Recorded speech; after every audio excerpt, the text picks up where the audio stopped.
Hello, my name is Carrie Richburg, and I teach math at Troy University in the Department of Teacher Education. So for Read Across America Week, I'm going to read you a math story. It's called The Greedy Triangle by Marilyn Burns.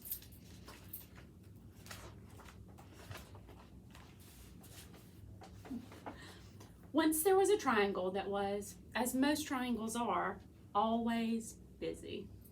The triangle spent its time holding up roofs, supporting bridges, making music in a symphony orchestra, catching the wind for sailboats, being slices of pie and halves of sandwiches, and much, much more. The triangle's favorite thing, however, was to slip into place when people put their hand on their hips. That way, I always hear the latest news, it said, which I can always tell my friends. The triangle's friends liked hearing the news. One day, the triangle began to feel dissatisfied. I'm tired of doing the same old things, it grumbled. There must be more to life. So the triangle went to see the local shapeshifter. How may I help you? The shapeshifter asked the triangle. I think if I had just one more side and one more angle, said the triangle, my life would be more interesting. That's easy to do, said the shapeshifter. Poof! The shapeshifter turned the triangle into a quadrilateral. Life changed in a wonderful way. The quadrilateral was happy with all the new things it could do. The quadrilateral could be a baseball diamond, or first, or second, or third base. It could take a position on a checkerboard or a chessboard. It could be a television screen, a computer screen, or a movie screen. It could frame windows, it could frame pictures, and much, much more. The quadrilateral's favorite thing, however, was to be the pages of a book.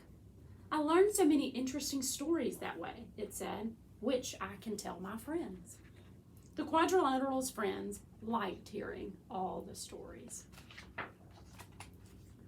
But one day, the quadrilateral began to feel dissatisfied.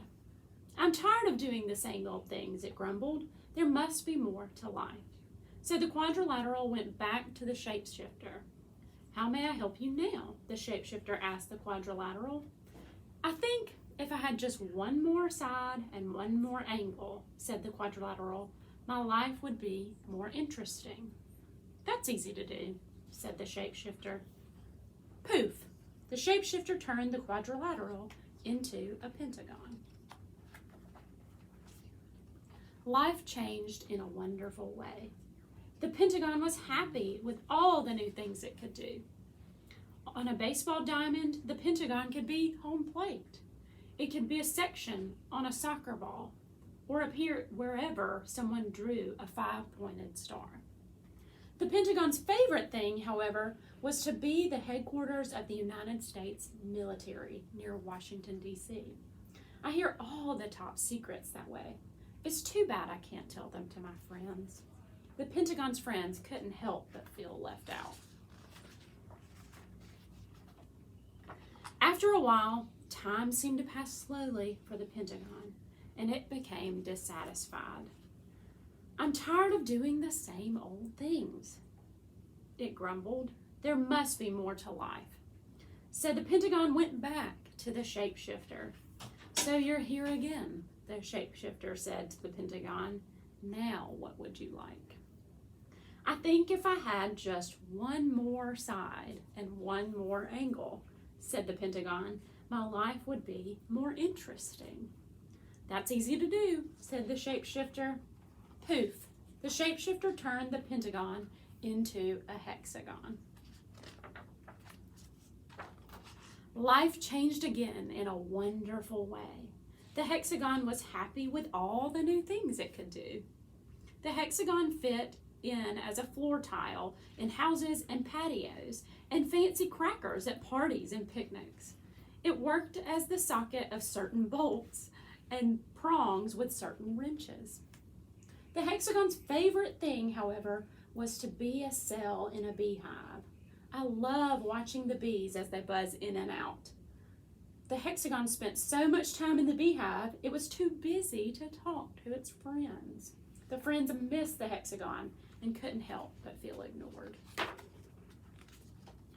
Again and again, the shape became restless, dissatisfied, and unhappy with its life.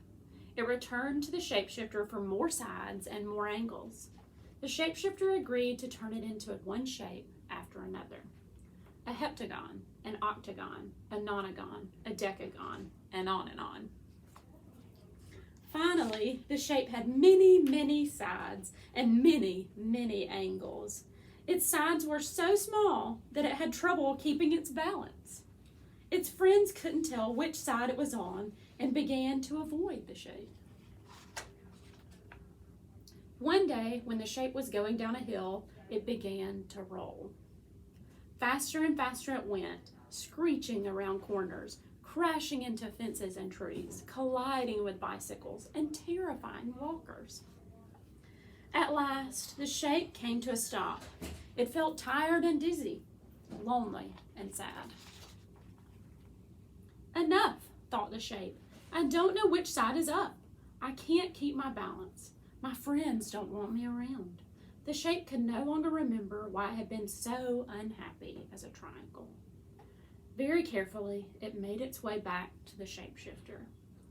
Aren't you happy yet? The shapeshifter asked. I want to be a triangle again, said the shape.